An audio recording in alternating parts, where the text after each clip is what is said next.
Machiegni kendo, jofwambo jiwo mondo koro tim sigende ni manyayo kwee e gwenge ma tulo siko muochie tong' kaka yo mar neno notiek tulo mantiere gwenge go. Magi nojiw kod duol mochung'ne kelo kwee e kind oganda National Cohesion and Integration Commission NCIC kanyakla kod Free Pentecostal Fellowship in Kenya e kinde mane gibago romo kod jofwambo e boma ma Kisumo. Dwarogi maduong' en ni giriwore kanyakla kod riwruoge mamoko e neno ni gitiyo kanyakla mar neno ni kwee olandore ahinya te counties ma Kisumu, Kericho kod Nandi kama lwenje thothne timore bang' yiero.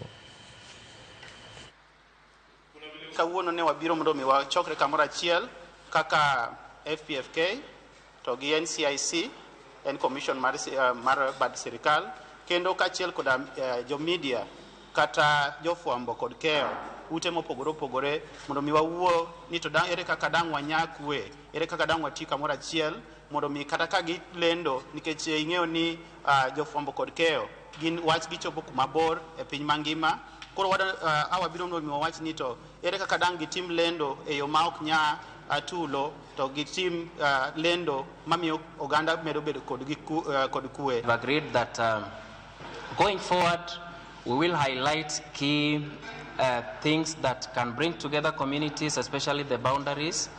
and that using this platform, all the community members who cannot afford or get information that can help them share peacefully and live together and cohesively with communities, be able to do so. The Commission has put in place measures to address particularly cross-border conflicts, and our partnership with FPFK is very key in that. We have put in place a multi-agency team that is composed of a number of agencies, both state and non-state, to come up with a lasting solution to that boundary dispute, which we know has been escalated.